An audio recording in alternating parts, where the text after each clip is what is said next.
Olá, bom dia.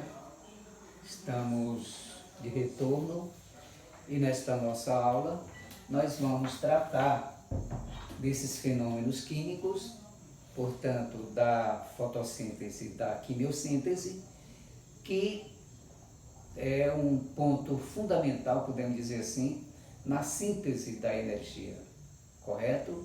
Então sabemos nós que todos os seres pigmentados, por que não dizer os clorofilados, eles realizam a fotossíntese, que nada mais é do que a transformação da energia luminosa em energia química, ok? Isso é muito importante, esta aula é fundamental, então vamos prestar atenção. Nós sabemos que todos os seres vivos, eles desenvolvem atividades, eles se movimentam, eles falam, eles se alimentam, eles gastam energia. Portanto, eles precisam desta energia para executar essas atividades. Todo ser vivo. Sejam simples atos, por exemplo, de um organismo unicelular, no momento que ele vai se dividir. Então, é importante saber esta fonte, de onde vem.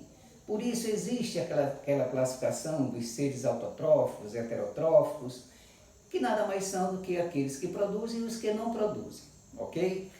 Gente, mas esta energia que está sintetizada neste componente chamado ATP, tá? Que é formado por uma base nitrogenada, uma pentose, que é a ribose, e um grupamento trifosfato. Este ATP, adenosina trifosfato, é o dispositivo energético para que realize-se as atividades de metabolismo.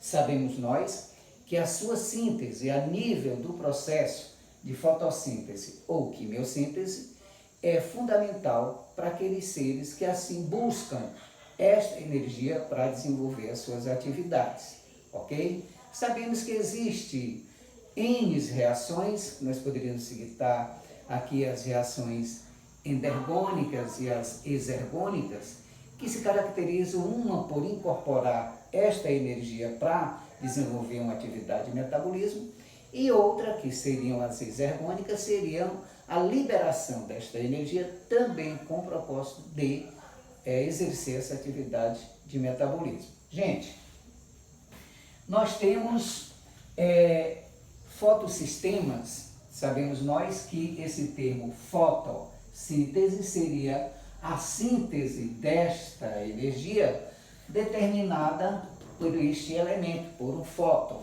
ok? Fóton vem de luz, vem da luminosidade, correto? Então, os fotossistemas, nós temos dois tipos, o fotossistema 1 e o fotossistema 2. O que são isto? Esses fotossistemas, gente, eles caracterizam aqueles pontos onde vai acontecer a incidência da energia luminosa. Sabemos nós que a fotossíntese, ela é caracterizada, tá? Ou ela ativa uma reação química entre a água e o dióxido de carbono para produzir os açúcares e água e oxigênio, ok? Muito bem, então no fotossistema 1, nós temos o P70 a nível lá das lamelas do cloroplasto, que é o pico, digamos assim, capaz de absorver um fóton num comprimento de onda de 700 nanômetros, tá? Gente, são detalhes apenas para que a gente perceba assim, a profundidade deste mecanismo reagente para os objetivos que é a obtenção da energia. Então nós temos a nível da clorofila, tá? Que é o pigmento, repito, que capta, que retém essa luz solar e assim as transforma, entre aspas. Passa a ser um mecanismo importante na absorção e transferência desta energia ao longo deste cloroplasto, correto? Para que haja o processamento desta energia tão esperada. Muito bem. Então a energia luminosa, ela apresenta esses dois picos ou dois pontos de inserção dos seus comprimentos de onda.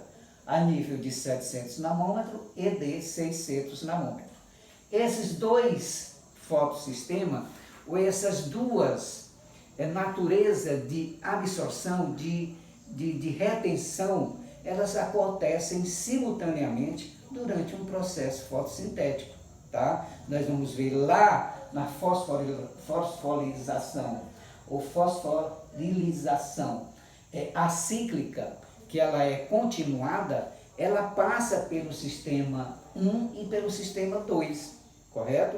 Se transfere esta energia através dos seus aceptores, passando do setor 1 para o setor 2, e ela dá continuidade até a formação do ATP e, sobretudo, da energia fundamental necessária buscada por estes elementos. Muito bem. Gente, esse fotossistema, como nós já dissemos, eles podem ocorrer simultaneamente quando nós tratamos desta fosforilação acíclica. Na fosforilação cíclica, o próprio nome já diz, tá? Esse elétron ele é ativado, ele é excitado a nível de clorofila quando o Sol incide, e ele passa ou é capturado pelos aceptores, que vão transportar através de uma cadeia, correto? Energizando, ou seja, fazendo com que ocorra a transposição do hidrogênio, tá? Criando o gradiente de concentração. É aí onde entra as enzimas, tá? A ATP sintetase, que vai se beneficiar por este gradiente de concentração para a fabricação do ATP. Nós vamos já ver aqui nesta fosforilização cíclica, ok? Então, gente, mostrando que as etapas da fotossíntese, ela apresenta sobre dois aspectos: a etapa fotoquímica e a etapa química. A fotoquímica, o próprio nome já diz, é a etapa clara, é a etapa que envolve luz, é a etapa caracterizada pela ativação desta clorofila sob a incidência dos raios luminosos, ok? Já a etapa química, ela é uma etapa escura, não acontece, sobretudo, com a presença da luz. Então, nós temos dentro dos cloroplastos regiões desprovidas de pigmentos, tá? Nós temos lá as bolsas, né? Os discos, os tilacoides, onde entre esses espaços, entre uma bolsa e outra, aqueles espaços chamados de estromos, lá não apresentam, ok, os pigmentos. Então é nessa região que acontece a etapa química, puramente de natureza química, são reações químicas que também favorecem ou que também fabricam esta energia tão esperada. A fotoquímica, por sua vez, pode ser cíclica ou acíclica nesta fosforilização. Gente, fosforilar é você pegar, no momento que este ATP, adenosina trifosfato, perde uma molécula de fósforo, esse fósforo vai energizar, esse fósforo vai servir como dispositivo energético, e ele passa a ser um ADP, tá? Ele sai da condição de trifosfato para difosfato. E a fosforilização é o reestabelecimento deste ADP em ATP. É como se houvesse novamente a incorporação do grupamento fosfato na síntese e fabricação deste novo ATP. Eu vou tentar aqui desenhar, para melhor ficar compreensível, essas duas etapas fotoquímica, a cíclica e a acíclica. Então vamos ver aqui esta etapa cíclica. Aqui nós temos o Sol, tá? Ele incide a nível da clorofila, tá? No pico, digamos assim, máximo de comprimento de onda ideal, onde ocorre a retenção, a captação desta luz, e ativa, energiza, excita esta clorofila ou este pigmento, tá? E energiza esses elétrons. E esses elétrons, eles são capturados por aceptores. Quais são os aceptores que nós conhecemos? O ADH e o FAD, tá? O ADH, adenosina, esse componente químico transportador, captura esse elétron energizado, excitado pela incidência da luz, e ele transporta. Vejam que aqui o fenômeno é cíclico. Esse elétron, ele é cíclico e ele está sempre, ele não se desgasta, tá? No momento que ele entra e é capturado pelos aceptores, ele passa, gente, a ser um meio energético que vai promover, é o chamado centro de citocromo, onde vai promover ao longo deste percurso, tá, a transposição do hidrogênio, tá, de um setor para o outro, de um meio externo para o interno, lá da lamela, criando gradiente de concentração hidrogênio-iônica, ok? E é esta diferença de concentração, tá, do hidrogênio que favorece a síntese do ATP, tá, pela energização e condução deste elétron ao longo desta cadeia.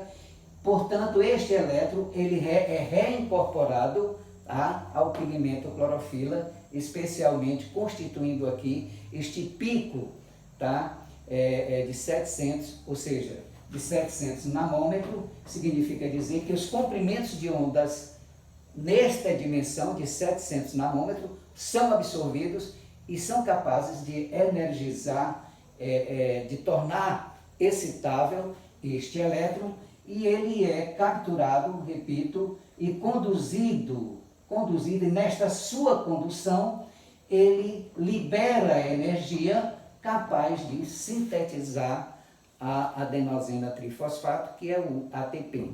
Então aqui nós temos a fosforilação cíclica, ou seja, houve a reintegração do grupamento fosfato para a formação de uma molécula de ATP.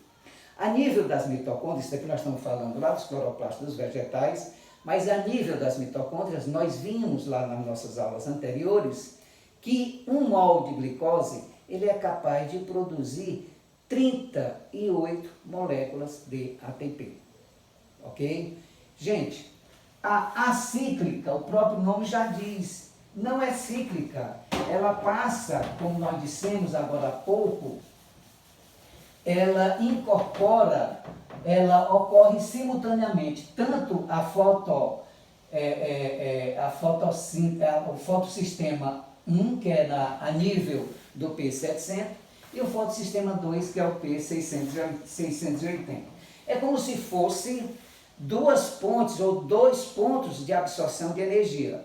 Primeiro, ocorre a excitação, nós vamos ver aqui, eu vou desenhar aqui o quadro, olha, está aqui o Sol da mesma forma, tá? Ele excita este ponto com comprimento de onda de 680 nanômetros, tá?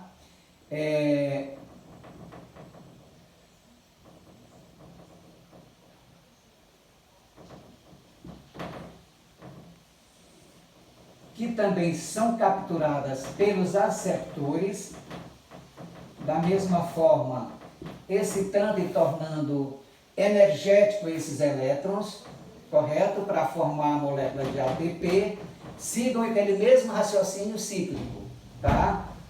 E vejam que aqui o P700, vejam que aqui o fotossistema 2, ó, fotossistema 2 P680, fotossistema 2, e aqui o fotossistema 1, que é o P700.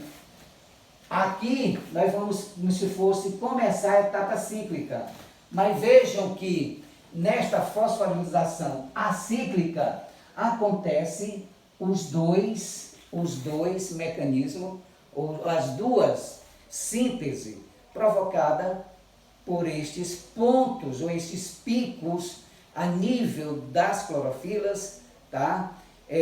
De absorção dessa energia luminosa. Então vejam, gente, só continuando aqui, ó.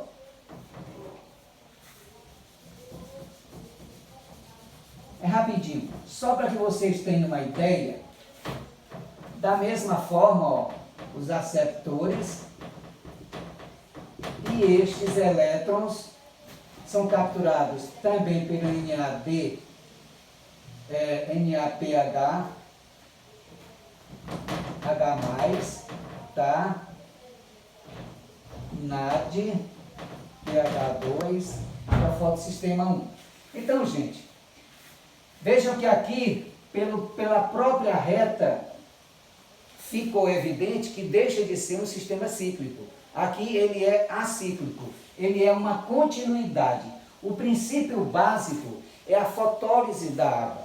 Sabemos nós que no processo de fotossíntese, quando a luz incide na folhagem dos vegetais, ela ativa os reagentes. Quais são os reagentes? A água, tá? E o dióxido de carbono. Esses dois reagentes, que faz parte lá daquela formulazinha da fotossíntese, ativado por um fóton de luz, quebram esta molécula d'água, liberando o elétron, que vai, olha, repor, porque esta luminosidade incidindo aqui, neste pico, neste ponto de inserção 680, vai também energizar, vai excitar e liberar esses elétrons que são capturados pelos aceptores. E durante a condução, eles são energizados para a síntese do ATP. E aqui, no ponto 700, esse mesmo Sol incide aqui também e, da mesma forma, excita estas clorofilas que liberam elétrons, que são capturados pelos aceptores e são conduzidos por estes aceptores ao longo da cadeia. Tá? Então vejam que aqui é um sistema acíclico e ocorre dispersão, tá, desses elétrons que são armazenados neste NAD, desses aceptores, sobretudo formando a energia, que é o ATP, tá, da mesma forma que na fosforilização cíclica. Gente, esta fase escura ou não fotossintética, ou seja, acontece ou ela se processa na ausência da luz. Veja que nesta fase fotoquímica, nessas duas, tanto cíclica como acíclica, nós estamos vendo aqui, ó, a ação da luz, tá? Incidindo sobre estes pigmentos, excitando, liberando energia para a construção da ATP. Isso daqui é um processo contínuo, que envolve as duas possibilidades, tá? Os dois sistemas 1 e 2. Já na fotossíntese química, tá?